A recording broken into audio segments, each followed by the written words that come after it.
Incidencia de lesión. Buenos días, jóvenes. Hoy nos toca hablar del tema de lesión quirúrgica de la vía biliar. ¿Qué entendemos sobre esto? Las lesiones quirúrgicas de la vía biliar principal pueden ocurrir en cualquier cirugía de abdomen superior. En 1882, Langenburg introduce la colecistectomía y la incidencia de lesiones de las vías biliares en colecistectomías convencionales abiertas era de 0,05 a 0,2%. A fines de los años 80 surge la colecistectomía laparoscópica, lo cual hace que aumente esta incidencia de lesión de la vía biliar. Dentro de los factores asociados a este tipo de lesiones tenemos relacionados con el cirujano, relacionados con el paciente, relacionados con la institución. Lamentablemente, muchos de estos errores pueden ser fatales y terminar con complicaciones que llevan a la muerte del paciente. Dentro de los escenarios posibles que pueden suceder, puede haber lo importante es hacer un reconocimiento intraoperatorio de la lesión. Lo ideal es en el momento de la cirugía darse cuenta del error de la lesión que hemos hecho. Puede haber una fuga biliar no organizada, una fuga biliar organizada también, una estenosis recurrente. Son los diferentes escenarios que se nos pueden presentar. Dentro de la presentación clínica, asociado a lesiones advertidas e inadvertidas, O sea, las advertidas sobre todo somos las que nos hemos dado cuenta, lo que sucedió en el momento de la cirugía. En las inadvertidas, lamentablemente, no nos damos cuenta. La signosintomatología posoperatoria, podemos presentar bilirragia, que es la fuga de bilis, dolor abdominal, ictericia, fiebre, ilio posoperatorio prolongado, y un abdomen agudo quirúrgico presentar el paciente con toda su sintomatología de peritonitis. Dentro del diagnóstico, pues tenemos que tener la sospecha clínica de que tenemos este tipo de lesión. Los hallazgos intraoperatorios, al hacerle una relaparotomía, podemos encontrar también este tipo de lesiones. Una colangiografía intraoperatoria nos puede mostrar también de que hay una fuga, que no la hemos percibido, pero con la colangiografía se ve. Dentro de los laboratorios, después de la cirugía, un hepatograma, un hemograma, bilirrubina que puede estar aumentada en sangre, Dentro de la ecografía, la tomografía y la resonancia magnética, pues nos ayuda muchas veces a ver una fuga, Fistulografía, si tenemos una fístula externa biliar que sale, entonces hace una fistulografía y se puede ver. La colangiografía percutánea o endoscópica, ya sea la ERCP o la colangiografía percutánea, nos puede mostrar también el sitio donde hay una fuga biliar. Es el centelograma hepático también, que casi no utilizamos ese tipo de métodos. Como le dije, la ictericia es muy importante. El paciente puede presentarse ictérico. Este cuadro de los bilioperitoneos, o sea, la presencia de bilis en el peritoneo, lamentablemente llega muy rápido a presentar el paciente un shock séptico. La ERCP nos puede permitir ver que existe una fuga, un stop, por ejemplo, como pueden ver aquí hay un stop, ya no hay paso de contraste hacia la parte superior de la vía biliar.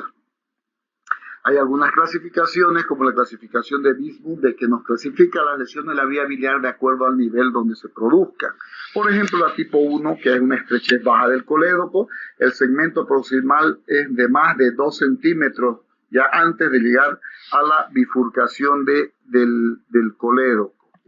Las lesiones de tipo 2, hay una estrechez a nivel de la porción media,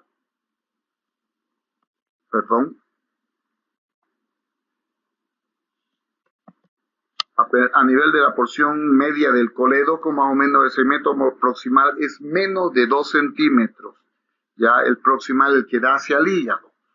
Es muy importante este segmento proximal porque normalmente este es el que vamos a anastomosar nosotros. Este segmento es el que se va a proceder a anastomosar, entonces es muy importante. Tenemos las lesiones de tipo 3, una estrechez alta con la confluencia de ambos hepáticos intacta, pero ya casi la lesión está cerca del hepático izquierdo como el derecho.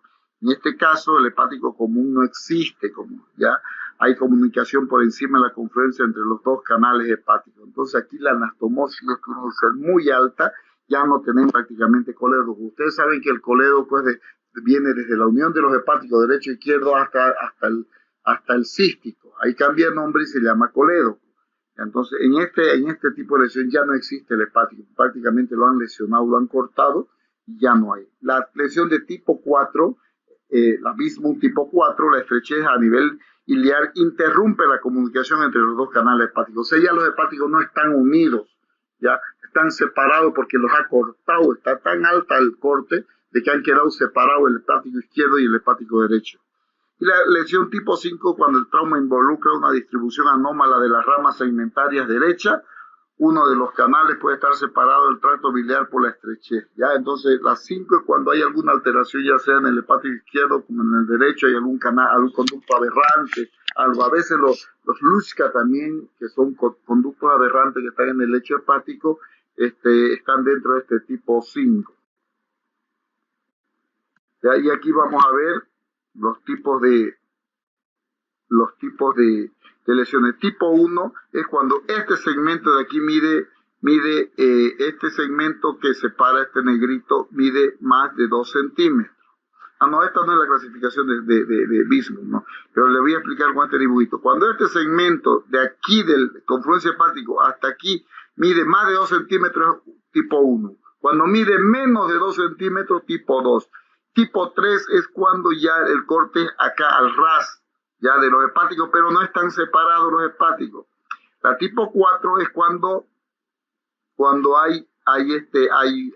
están separados el hepático izquierdo y el derecho, el corte es muy alto y los ha separado, digamos, un corte a este nivel de acá.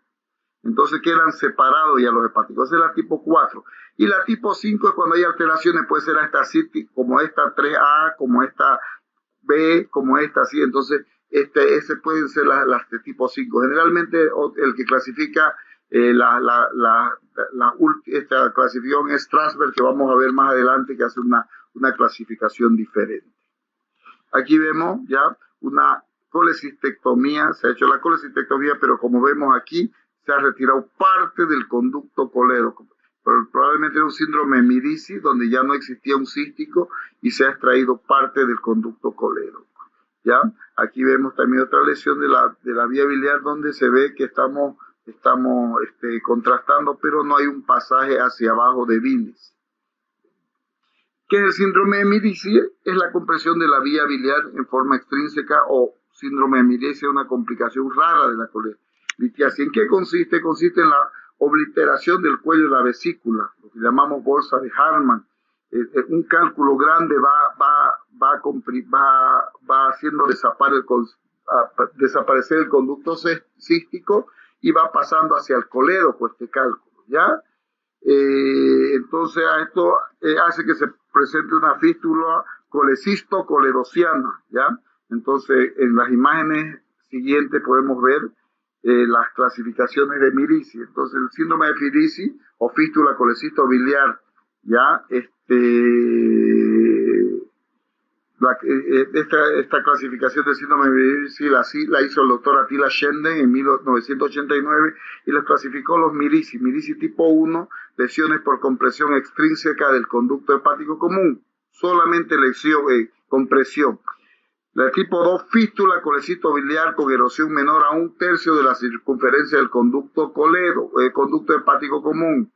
La tipo 3 con fístula con 2/3 de la circunferencia del conducto hepático común. Y la 4 cuando hay un compromiso total del conducto hepático común. ¿Cómo podemos ver aquí?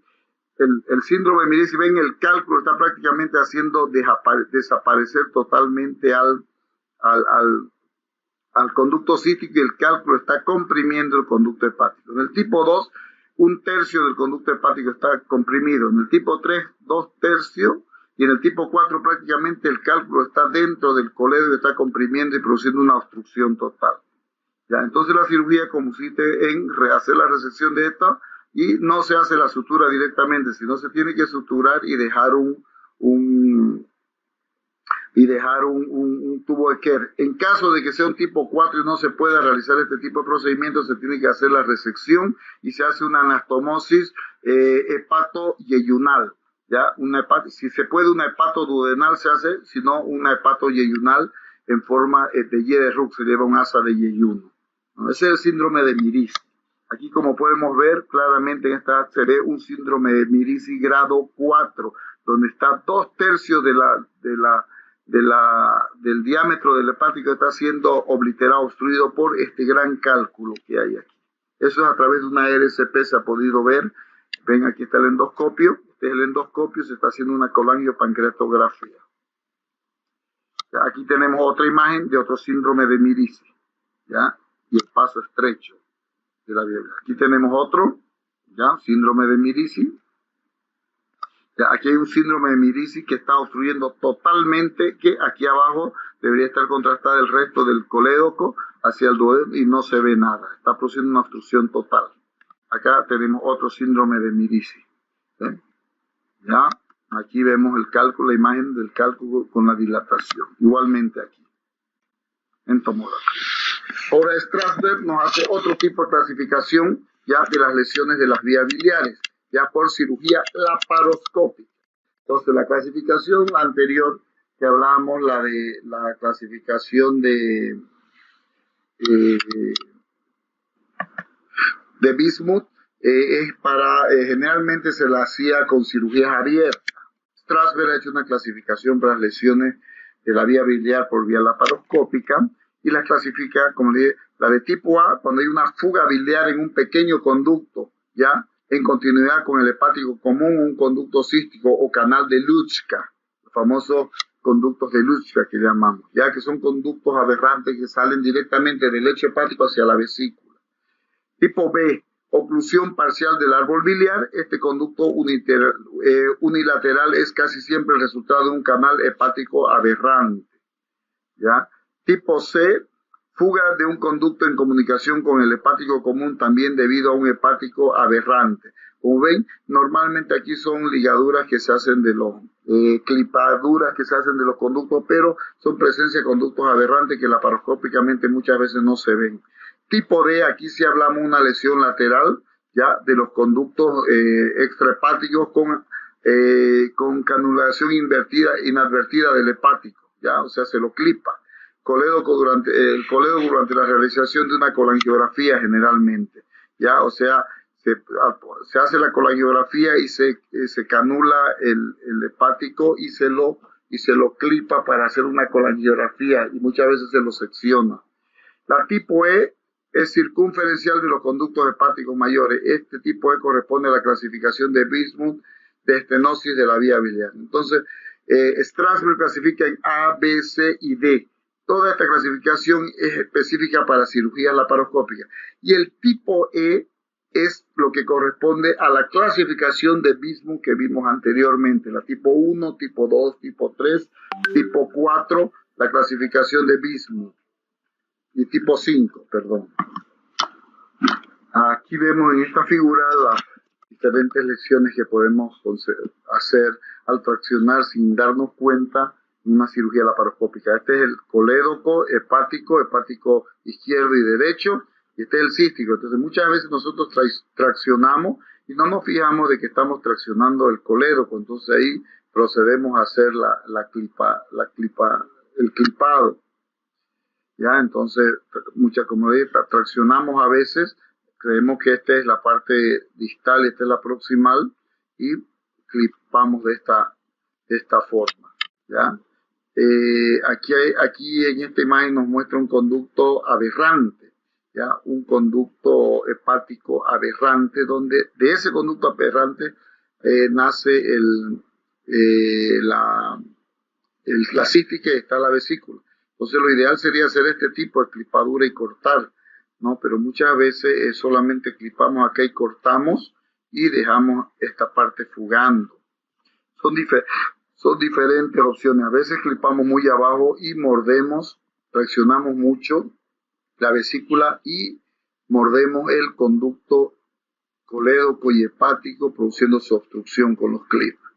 ¿Ya? Aquí hay otra imagen que se repite. ¿Ya?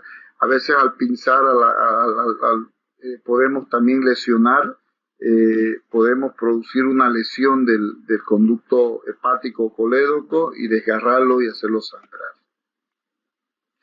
Entonces, de acuerdo a las lesiones que se podrían presentar, ya tenemos lo que vimos, la clasificación tenemos, puede ser una fuga a nivel de muñón cístico, es una lesión que podemos encontrar, ya un tipo de lesión, ya. Otra fuga de los conductos aberrantes en el lecho, que son los conductos de Lutzka, también se puede presentar esta situación. Lesión de un sectorial, o sea, ya sea el hepático izquierdo o el hepático derecho.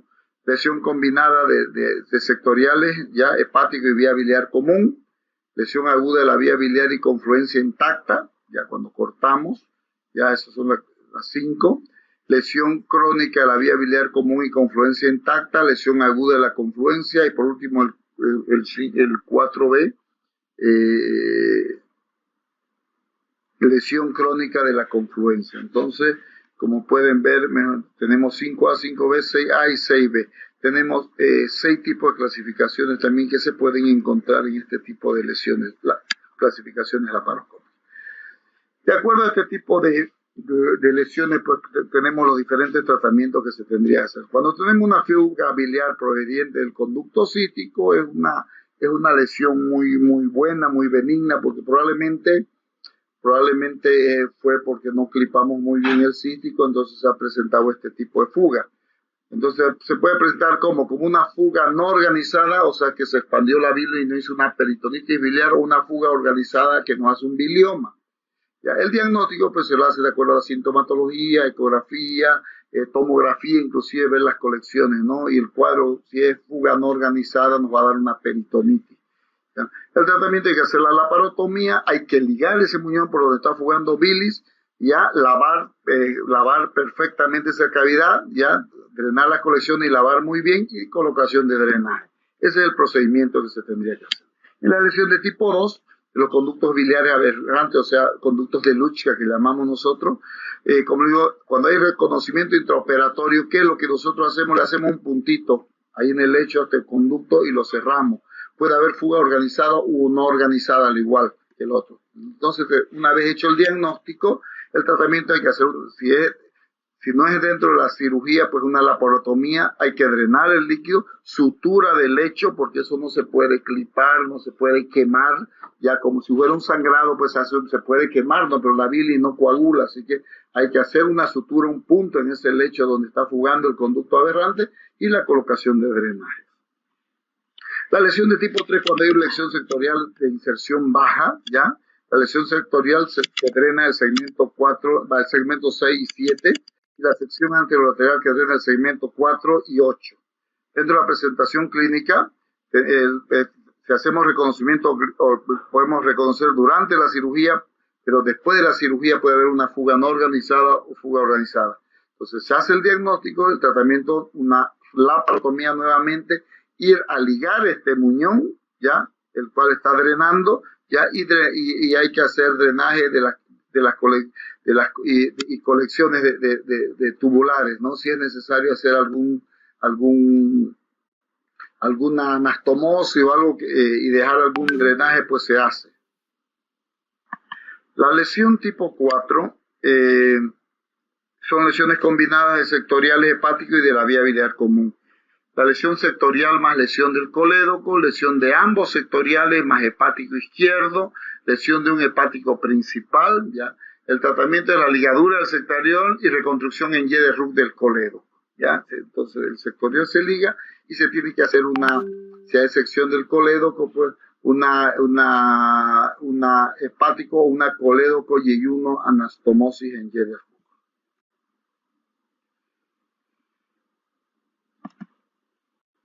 La lesión de tipo 5A, cuando hay una lesión aguda de la vía biliar común y confluencia intacta, el compromiso parcial del tratamiento es la plastía con tubo o sin tubo, generalmente hacemos nosotros con tubo de Kerr más drenaje.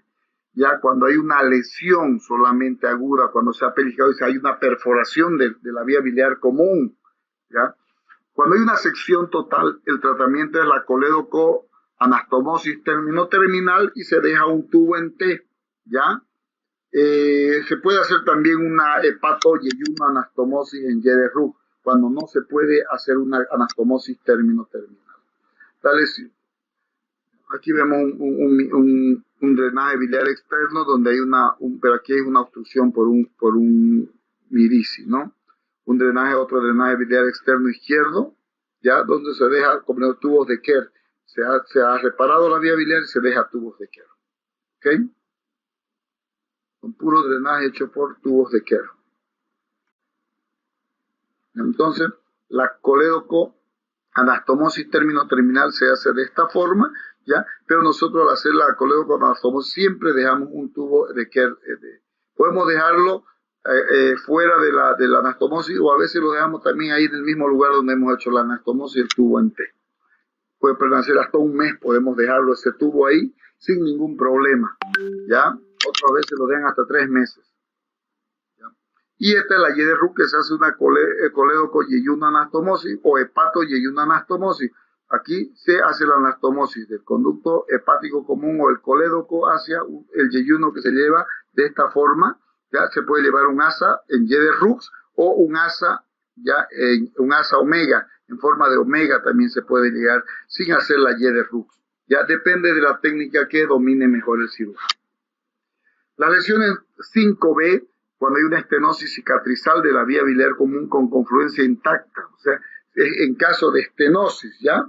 Se puede hacer dos tipos de técnica, una plastilla de Heineken-Mikulicz se le llama, que ahí cuando tenemos la estenosis se hace un corte perpendicular, ya, al colédoco y se lo cierra en forma transversal, lo cual permite que esa zona que estaba estenosada se dilate. Entonces cortamos perpendicular, ¿ya? Y cerramos en forma transversal u horizontal, lo cual nos permite que esa zona se ensanche y dejamos siempre un tubo de Kerr. La otra opción se recomienda es una cirugía biliodigestiva, una colédoco, una hepato-yeyuno anastomosis, ¿ya? En Yede-Rux. La lesión 6 tipo A es cuando hay un compromiso agudo de la confluencia. Como ven aquí, es un bismuth 4 que le llamamos, donde el corte ha sido muy alto y ha dejado los dos hepáticos separados. Entonces, ¿qué es lo que tenemos que hacer? Unirlos los hepáticos, ya tratar de hacer un solo conducto, ya que quede un solo conducto de un mismo tamaño, se los une, se los costura, se corta el tabique del medio y queda un solo conducto más anchito que estos dos. Y se hace una anastomosis, también una hepato-yeyuno anastomosis en Yede-Rux. Se tiene que llegar un asa de yeyuno para anastomosar y hacer una biliodigestiva. Y por último, la lesión cicatrizal a nivel de la confluencia se acosea una doble anastomosis, es decir, de los dos hepáticos, como lo habíamos dicho anteriormente. Esa es la tipo B, la que vimos anteriormente es la tipo B, ¿ya? La tipo A era alta, era cuando todavía había un poco de hepático, pero la 4 es cuando hay hepático, y esta de acá, esta de aquí, ya sería la 6B, cuando se corta a nivel de la confluencia de los hepáticos, ¿ya? Bueno, ¿qué otra complicación que puede suceder dentro de la vía biliar? Pues son las hemorragias, ¿no? Entonces, que se pueden presentar, ¿ya?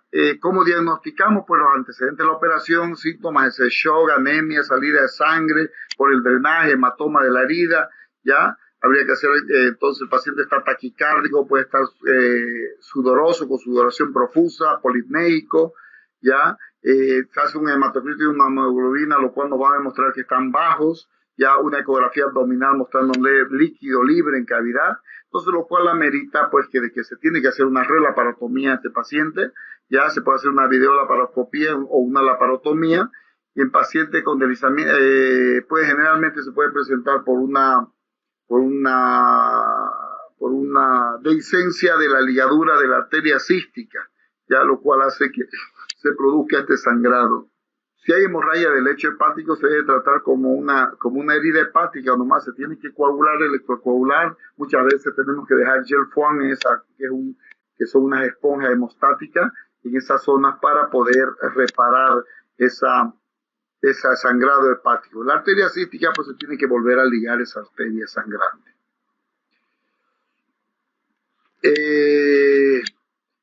Otra complicación que podría presentar una pancreatitis postoperatoria, ¿ya?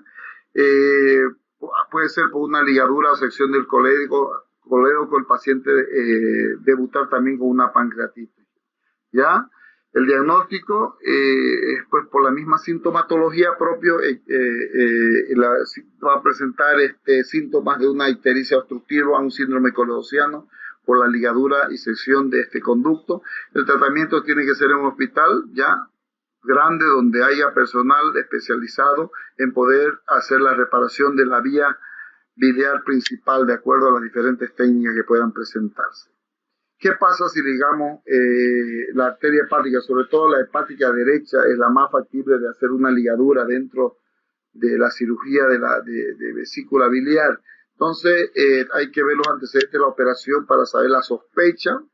Puede aparecer un paciente con síntomas de shock precoz, puede tener un coma hepático, ¿ya? Tratamiento, sospecha que existe esta lesión y usar antibióticos. Se debe usar bastante antibiótico ya para tratar de contrarrestar esto, y probablemente el paciente termine en una hepatectomía, se tenga que sacar todo ese segmento derecho para que ha quedado prácticamente sin irrigación. ¿Qué pasa cuando hacemos estas derivaciones biliodigestivas, ya sea la hepatoduodenoanastomosis o hepatoyeyunoanastomosis? Dentro del diagnóstico, pues tiene que haber la sospecha de acuerdo a la operación que se ha hecho ¿ya? Los síntomas y síntomas de peritonitis, porque va a haber fuga de líquido intestinal como también de bilis. Ya hay que hacer exámenes de laboratorio, hemograma, radiografía simple de abdomen, en posición horizontal, punción abdominal no se realiza, pero sí tomografía o ecografía abdominal para ver la presencia de líquido libre. Los síntomas y signos de peritonitis son infalibles. Si hemos hecho un paciente una cirugía biliodigestiva y al otro día o los 2 días el paciente presenta un abdomen agudo como peritonitis, significa que hay una fuga, algo ha salido mal en esa anastomosis y tenemos que entrar a intervenir, reoperar a ese paciente. ¿Ya? Entonces, ¿qué se tendría que hacer con ese paciente? Ya, intervenir nuevamente, aspirar bien la cavidad abdominal, practicar una yeyunostomía, dejar colocado un drenaje, ya, y una reanastomosis de la anastomosis, o verificar dónde está la fuga para poder reparar la fuga que se haya presentado. ¿Ya? Aquí hay una imagen de una patología rara donde se ve un doble colédoco, que no es muy común. Este es un hilo biliar. Un hilo biliar generalmente se produce porque es la salida de un cálculo hacia el tubo digestivo, hacia el intestino delgado, por una fístula, generalmente colecisto duodenal. La vesícula se une al duodeno, el fondo de la vesícula, y forma una fístula por donde sale un cálculo en la vesícula y se entra al duodeno a través de esa fístula y va migrando por el intestino, y llega un momento en que, como ven aquí la imagen del cálculo, se obstruye y obstruye el intestino. Generalmente se produce a nivel de la válvula ileocecal. Llega el cálculo ahí, no puede pasar la válvula ileocecal, entonces obstruye y nos produce un cuadro de oclusión intestinal. ¿Ya? Es un cuadro quirúrgico netamente porque no se puede solucionar de otra forma. Y aquí vemos ya la imagen quirúrgica, aquí vemos el intestino que está conteniendo un objeto adentro. Al abrir el intestino verificamos la presencia de 2 cálculos bastante grandes que estaban produciendo la obstrucción. En eso consiste un hilo biliar. Y eso es todo en lo concerniente a lesión de la vía biliar. Muchas gracias.